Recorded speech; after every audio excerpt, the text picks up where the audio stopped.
রাসূল সাল্লাল্লাহু আলাইহি ওয়াসাল্লামের ভয়ঙ্কর ধমক আছে একটা, তিনি বলেছেন আনা বারিউন মিন কুল্লি মুসলিম ইয়কিমু বাইনা আযহুরিল মুশরিকিন, আমি ওই প্রত্যেক মুসলমান থেকে আমি বারি, তার কোনো দায়ভার আমার নাই যে অমুসলিম ভূখণ্ডে মুশরিকদের সাথে থাকে। হ্যাঁ, গভীর হুঁশিয়ারি, সতর্কবার্তা, ওয়ার্নিং।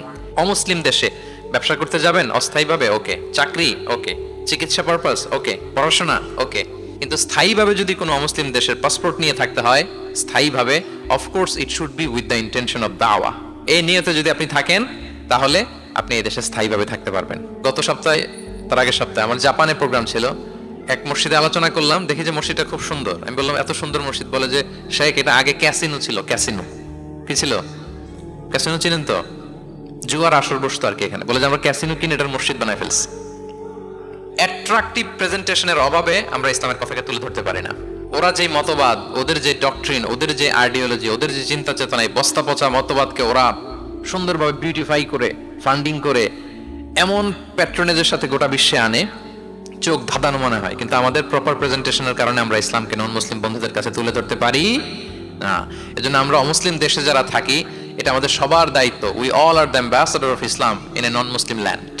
প্রত্যেকে আমরা ইসলামিক অ্যাম্বাসেডর। আপনাকে দেখে ওরা ইসলামকে জাজ করবে। আপনি যদি মিথ্যা বলেন তো আপনার গালি দিবে না, বলবে মুসলমানরাই এরকম, ঠিক কিনা? আপনি লেনদেনে যদি কারচুপি করেন, বলবে মুসলমানরাই এরকম। এজন্য আপনাকে অ্যাম্বাসেডরের ভূমিকা পালন করতে হবে নন মুসলিম দেশে। এবং নন মুসলিম দেশে স্থায়ীভাবে যদি কেউ থাকতে হয়, তার দাওয়াতের নিয়তে থাকতে হবে। It's a must, I repeat. অমুসলিম দেশে ব্যবসা করতে যাবেন অস্থায়ীভাবে, ওকে, চাকরি ওকে, চিকিৎসা পারপাস ওকে, পড়াশোনা ওকে, কিন্তু স্থায়ীভাবে যদি কোনো অমুসলিম দেশের পাসপোর্ট নিয়ে থাকতে হয়, স্থায়ীভাবে, of course it should be with the intention of দাওয়া। দাওয়াতের নিয়তে থাকতে হবে। যেমনটি রাসূল সাল্লাল্লাহু আলাইহি ওয়াসাল্লাম সাহাবারা ইসলামের সুমহান বাণীকে প্রচার করার জন্য অমুসলিম ভূখণ্ডে ছড়িয়ে পড়েছেন। এজন্য যারা পাসপোর্ট পেয়ে গেছেন সাউথ কোরিয়ার, অথবা এদেশে আছে নাকি সিস্টেম পাসপোর্ট পাওয়ার? আছে? আচ্ছা, কে কে পাইছেন আর আমি জিজ্ঞেস করলাম না, এটা আপনাদের কাছেই থাক। কিন্তু যারা পেয়েছেন বা প্রসেসিং এ আছেন যে আমি এই দেশের পাসপোর্ট নিব, অফকোর্স আপনার দাওয়াতে নিয়তে থাকতে হবে যে আমি ইসলামকে ছড়াই দিব, এই নিয়তে আছি, তাইলে থাকাটা বৈধ। তা না হলে অমুসলিম ভূখণ্ডে কোনো মুসলিম স্থায়ীভাবে বসবাস করতে পারবে?